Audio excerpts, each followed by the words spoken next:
La clave del enigma. La oscuridad no siempre entra por ventanas cerradas. A veces se instala detrás de una actualización, en el susurro de un instalador que nadie mira dos veces. Así empezó Blockblasters. Un juego pequeño, un proyecto indie, que apareció en la tienda más confiable del mundo gamer, y casi de inmediato, se convirtió en la carnada perfecta. ¿Quién imaginaría que una plataforma que millones usan diariamente, esa que almacenaba bibliotecas enteras y mercados de alto valor, iba a ser la vía de entrada para uno de los robos digitales más despiadados del año? Lo que para muchos fue curiosidad se transformó en tragedia. Carteras vaciadas, skins que valían miles, y entre las historias más terribles, la pérdida de más de $30.000 recaudados para el tratamiento de un joven que luchaba contra el cáncer. El gancho era impecable. Una estética inocente, reseñas aparentemente positivas, la etiqueta de free to play, y sobre todo, el abrazo de la comunidad. Streamers lo probaban en directo, amigos lo recomendaban, y la descarga se propagaba como quien comparte un meme. Pero en la sombra del ejecutable latía un infostealer, un conjunto de rutinas que no pintaban para arreglar bugs ni para mejorar controles. Buscaban cookies, tokens de sesión, extensiones de wallets y claves mal guardadas. El paquete se activaba con condiciones pensadas, detectaba procesos de streaming, rastreaba carpetas donde los navegadores guardan credenciales, y en el momento oportuno, exfiltraba lo que encontraba hacia una red de servidores preparados para recibir el botín. ¿Cómo pasa eso desapercibido en una plataforma a la que todos confiamos nuestras bibliotecas? Esa pregunta ardió en las comunidades y en las investigaciones técnicas desde el primer día. Para entender la magnitud basta imaginar una transmisión en vivo. El creador comparte risas, retos y la emoción de la donación. Su chat vibra con apoyo, y en unos minutos el evento se convierte en un desfile de pérdidas. En uno de los casos que despertó horror, el streamer que transmitía bajo el alias Rastalan TV vio desaparecer en directo los fondos que había obtenido para financiar su tratamiento contra una enfermedad grave. Sumas que habían sido reunidas por miles cayeron en manos ajenas en cuestión de minutos. No fue una estafa trivial. Más de $30.000, destinados a una causa vital, se volatilizaron por la acción de un código que nadie esperaba encontrar en un título verificado. Mientras el chat pasaba de la incredulidad al pánico, el mecanismo del robo ya había hecho su trabajo. La anatomía del ataque revela una mezcla letal de técnica y psicología. Desde el punto de vista técnico, los autores no usaron un único binario evidente. Fragmentaron y ofuscaron funciones, cargando módulos que se ensamblaban en tiempo de ejecución y activaban el drainer solo si se daban condiciones concretas. Presencia de extensiones de wallets, sesiones de navegador abiertas, o procesos asociados a transmisiones en directo. Esa fragmentación hacía casi imposible detectarlo con escáneres automáticos habituales. Al mismo tiempo, la parte humana del plan explotó la confianza comunitaria. Reseñas falsas, cuentas con historial aparente, y pagos ofrecidos a creadores para promocionar la demo con la promesa de exclusividad. La comunidad de jugadores, donde la recomendación entre pares pesa tanto como una certificación, actuó sin saber que estaba abriendo puertas. ¿Cuántas veces hemos confiado ciegamente en una recomendación en vivo y sin dudar pulsado instalar? La ruta del dinero fue tan estudiada como la del malware. Los activos robados no se quedaban a la vista. Se movían por una red de wallets recién creadas, pequeñas ventas en mercados secundarios, conversiones rápidas a criptomonedas con capas de mezcla y, finalmente, a plataformas menos reguladas que prometen anonimato. La dispersión buscaba convertir objetos digitales, skins, ítems raros, tokens, en valor real sin dejar huellas claras. Investigadores independientes y trackers de blockchain empezaron a relacionar direcciones y patrones. En cuestión de días, se hablaba de decenas de miles, luego de más de $150.000 filtrados en múltiples cuentas, y de un esquema que no parecía obra de un principiante, sino de una operación con roles: quienes preparan el malware, quienes lo promueven y quienes reciclan las ganancias. Esa separación de tareas reduce la trazabilidad y eleva la eficacia. La respuesta oficial, cuando llegó, fue la de siempre: retirar el juego, emitir comunicados y prometer revisión. Retirar, sin embargo, no devuelve lo robado. Para aquellos que vieron esfumarse donaciones destinadas a tratamientos médicos, las palabras no calman la urgencia ni reponen un inventario vacío. La comunidad clamó por más, exigió cronologías claras, explicaciones técnicas y responsabilidades. ¿Bastan mayor vigilancia automática o es necesario replantear el proceso de aprobación? Expertos propusieron medidas: sandboxing obligatorio, revisiones manuales puntuales, firmas criptográficas para parches, Mientras la discusión pública cuestionaba si las plataformas que albergan contenido masivo deben aceptar una carga mayor de protección frente a amenazas que, como esta, usan la propia reputación del almacén como vehículo. En paralelo, la cobertura y los foros ardían. Investigadores como OBX y Underground y figuras del rastreo de crímenes digitales comenzaron a mapear hashes, cadenas de servidores y comportamientos repetidos. Los moderadores de comunidades compartían listas negras y capturas, y creadores se disculpaban en vivo por haber recomendado el título sin sospechar. Todo esto ayudó a mitigar la propagación, pero no evitó el daño inicial. Las víctimas permanecían con pérdidas reales, y para muchas, la confianza en el sistema había quedado hecha añicos. ¿Cómo volver a jugar cuando un ejecutable puede atacar exactamente aquello que para ti representa un ahorro, un proyecto o una esperanza? Mientras la investigación avanzaba, emergieron interrogantes que no admiten respuestas fáciles. ¿La autoría responde a individuos aislados u obedece a una red con recursos y conexiones? ¿Cuántos éxitos como este necesitaron para perfeccionar la técnica de infiltrar builds legítimos? Y sobre todo, ¿qué lecciones sacarán las plataformas y los usuarios para que un Blockbusters no vuelva a abrirse paso bajo la bandera de lo verificado? La discusión se desplazó, inevitablemente, hacia la arquitectura de confianza.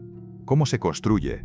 ¿Quién la certifica? ¿Y qué ocurre cuando esa certificación es rota desde dentro? Cada respuesta parcial abría nuevas preguntas, y la narrativa, lejos de cerrarse, se iba enredando en capas que exigían un análisis más profundo. Si estás siguiendo esto y quieres que sigamos escarbando hasta los nombres, los flujos y los mecanismos que permitieron esta cadena criminal, aquí no solo contamos la historia, la desmenuzamos hasta el último detalle. Suscríbete si quieres que sigamos investigando casos reales, donde el crimen aprovechó la ingenuidad y la estructura de confianza para infligir daño. Porque la historia de Blockbusters no se limita a una retirada, ni a un titular, es la señal de un problema mayor, y entenderlo es el primer paso para prevenir el siguiente golpe. Pero lo que aún no hemos contado con precisión son los motivos y el mapa completo de beneficiarios. ¿Quién cobró realmente por esas ventas? ¿Qué exchanges facilitaron las conversiones? ¿Y cuáles fueron las rutas de blanqueo que hicieron casi indetectable el botín? Esa parte de la historia es técnica y sórdida a la vez, y requiere paciencia para seguirla paso a paso. Rastrear transacciones y reconstruir la coreografía del saqueo sin perder de vista que al otro lado había vidas afectadas. La narración continúa, y lo que sigue es bajar aún más al sótano de los servidores, abrir registros de transacción y recuperar, por fragmentos, la verdad detrás del mayor robo que el mercado digital ha visto recientemente. La investigación siguió la pista como si cada bit fuera una huella en barro fresco. No era suficiente con mirar la superficie, había que abrir procesos, leer timestamps, reconstruir llamadas a servidores. En los binarios de Blockbusters aparecieron fragmentos que no pertenecían a un simple juego de saltos y bloques, módulos que esperaban a condiciones concretas, que se activaban solo si detectaban una sesión de streaming, si el usuario tenía extensiones de wallet instaladas o si ciertos procesos de navegador estaban en memoria. No era un error, era un diseño pensado. ¿Quién programa una trampa así y la empaqueta dentro de algo tan inocente? La respuesta, para los analistas, fue tan fría como clara. Alguien que entendía tanto de código como de psicología humana, un hacker que había estudiado la mecánica de la confianza en las comunidades de jugadores y supo explotarla con precisión matemática. El mecanismo técnico era elegante y repugnante a la vez. En vez de un único ejecutable que hiciera todo el trabajo, el ataque se repartía en piezas, cargas diferidas, ofuscación, funciones que se ensamblaban en tiempo de ejecución y, cuando las condiciones se cumplían, abrían una ventana a carpetas donde los navegadores guardan cookies, a rutas donde las extensiones conservan claves, a ficheros temporales con tokens accesibles por error. Los datos extraídos eran empaquetados y enviados a nodos intermedios que actuaban como coladores. Desde allí, el botín digital se repartía entre wallets recién creadas. La coreografía evitaba picos sospechosos y permitía que, en el tiempo en que la víctima aún procesaba la pérdida, el dinero ya estuviera en movimiento. Era una manera de robar que integraba malware, criptografía y una comprensión precisa de las dinámicas de mercado. El segundo vector, igual de crucial, fue la narración que rodeó al juego. No bastaba con el código si nadie lo descargaba. Por eso los promotores construyeron un relato. Reseñas falsas, cuentas con actividad fabricada, pequeñas compras dentro del juego para que el algoritmo de la tienda lo recomendara. Y sobre todo la invitación a la exclusividad. Sé el primero, demo limitada, evento en vivo. Esa mezcla de FOMO y prestigio social hace que comunidades enteras bajen la guardia. Mientras tanto, el plan se ejecutaba en silencio. ¿Cuántas veces hemos hecho clic porque otros lo hacían primero? Esa pregunta, inocente en apariencia, Fue el punto de acceso que los atacantes usaron como palanca para su crimen. Y aquí está la parte más cruel: el daño no fue abstracto. No se trató solo de números en una pantalla. Hubo una cara humana que despertó la indignación global. Durante una transmisión, mientras el chat celebraba y donaba para un tratamiento, apareció la confirmación que nadie quería ver. Transacciones no autorizadas, balances que caían a cero. Más de $30.000 recaudados para la atención de un joven en lucha contra una enfermedad grave desaparecieron en minutos. Es una lección brutal sobre cómo el crimen digital puede aniquilar esperanzas y planes de vida en el mismo gesto que arranca una sonrisa. Los rastros financieros contaron otra parte de la historia. Los objetos digitales y las criptos extraídas pasaban por pasillos construidos para disimular su origen. Mercados secundarios con registros opacos. Pequeñas ventas en plataformas diferentes para no alertar sistemas de monitoreo. Conversiones rápidas a tokens menos regulados y mezcladores que dificultaban la trazabilidad. No es solo técnica, es economía criminal.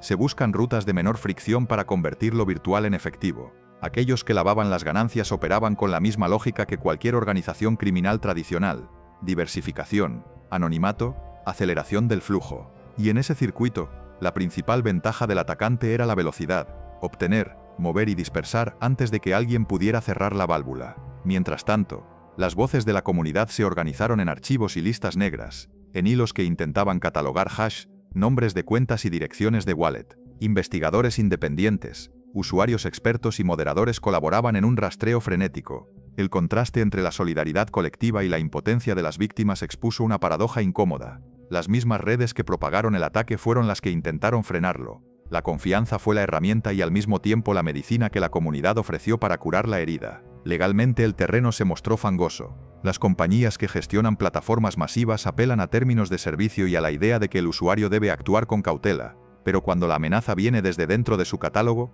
esa defensa resulta insuficiente para muchos. Abogados y defensores del consumidor comenzaron a discutir si las plataformas no deberían asumir una responsabilidad mayor cuando fallan sus procesos de revisión. ¿Debe una empresa garantizar compensación ante vulneraciones originadas por actualizaciones que pasaron sus filtros? No hay respuestas fáciles. La tecnología avanza más rápido que la legislación, y los marcos de responsabilidad todavía se quedan cortos ante sofisticaciones como esta. Mientras la retórica legal se encargaba de diluir culpas, en los foros la demanda era simple y humana: reembolso, reparación y medidas que impidan repetir la tragedia. En lo técnico surgieron propuestas que dejaron de ser teóricas para convertirse en exigencias: sandboxing obligatorio de parches, firmas criptográficas que verifiquen identidad de desarrolladores, revisiones manuales aleatorias de builds y sistemas de alerta temprana coordinados entre la plataforma y especialistas externos en ciberseguridad. Algunas voces pidieron auditorías públicas y transparencia sobre los procesos de validación. Otras, reformas estructurales que limiten la capacidad de cuentas nuevas para mover activos de alto valor sin controles adicionales. Todo ello apunta a un principio simple: cuando el activo es dinero real, aunque su forma sea digital, la diligencia debe ser equivalente a la exigida en otros sectores financieros. Pero los criminales aprenden rápido. Por cada medida que se propone, ellos buscan un hueco nuevo. Si las firmas criptográficas se vuelven norma, la respuesta puede ser obtener certificados por vías fraudulentas. Si el sandboxing crece, la ofuscación y la fragmentación aumentarán. Es una carrera armamentística, donde la innovación técnica en seguridad debe ir a la par de la educación comunitaria. Aprender a desconfiar de la inmediatez del hype, verificar fuentes, separar carteras de uso cotidiano de aquellas vinculadas a inversiones o donaciones. Son prácticas que hasta hace poco parecían excesivas para muchos jugadores, pero que ahora empiezan a formar parte del manual de supervivencia digital. Lo más inquietante es que, tras Blockbusters, aparecieron indicios de operaciones similares en otros títulos, antiguas técnicas recicladas con nuevas capas de sofisticación. La cadena de suministro del software, desarrolladores, herramientas de terceros, bibliotecas externas, se mostró vulnerable a infiltraciones. Un eslabón débil en cualquiera de esos puntos puede abrir la puerta a un ataque que, mediante la reputación de la plataforma, se multiplica con una facilidad pasmosa. ¿Estamos entonces ante una crisis puntual o ante el inicio de una nueva era de crimeware que utiliza la legitimidad como cobertura? La respuesta, por amarga que sea, se perfila hacia la segunda opción si no se adoptan cambios profundos. En los días posteriores al escándalo, surgieron también historias de resiliencia, comunidades que organizaron colectas alternas para reponer fondos, desarrolladores que ofrecieron herramientas para verificar integridad de archivos, y analistas que publicaron guías para identificar señales de alarmas en instaladores. Esas respuestas muestran que, incluso cuando la corrupción tecnológica hiere, la respuesta humana puede ser solidaria y creativa. Pero la solidaridad no reemplaza la necesidad de rendición de cuentas. Las plataformas, los intermediarios y los actores que permitieron el paso del malware enfrentan ahora una presión pública que, si se sostiene, puede empujar a reformas reales. Y mientras el mapa de la operación se va llenando de puntos y líneas, queda la pregunta que quema: ¿quién fue el beneficiario final de ese botín? Rastrear hasta la última wallet y desenmascarar a la red requiere tiempo y colaboración internacional. Las transacciones cruzan fronteras y sistemas que prometen privacidad. Eso no impide que la investigación arroje luz sobre las rutas y los métodos y que cada descubrimiento sirva para fortalecer defensas. La parte más fría de este proceso revela que el crimen digital no es solo técnica, es economía, organización y, sobre todo, una apuesta calculada contra la confianza de millones. Lo que siguió después del estallido de Blockbusters no fue un cierre ordenado, sino una secuela de preguntas abiertas. El juego desapareció de la tienda, sí, pero el eco del robo siguió retumbando en cada foro, en cada transmisión donde se comentaban las pérdidas y en cada conversación donde alguien recordaba cómo, con un simple clic, había visto esfumarse algo que le tomó años construir. Para el chico que perdió más de $30.000 destinados a su tratamiento contra el cáncer, la herida fue doble. El daño económico y la sensación de haber sido traicionado por un espacio que prometía confianza. La comunidad intentó responder con colectas y apoyo, pero nada de eso borra la crudeza de un crimen que se disfrazó de juego. Lo que quedó en claro es que el problema no era un título aislado, sino la fragilidad de un sistema entero. Cuando una plataforma tan grande como Steam permite que un ejecutable malicioso atraviese sus filtros y robe a miles sin levantar sospechas, la conclusión es incómoda. El modelo de validación es insuficiente frente a atacantes que combinan técnica y manipulación social. No importa cuántas capas automáticas de seguridad existan si los delincuentes saben esconder su código en pedazos fragmentados y al mismo tiempo saben cómo persuadir a jugadores y streamers para que difundan el veneno con entusiasmo. El crimen digital encontró en la cultura del hype y en la economía de los objetos virtuales un campo fértil.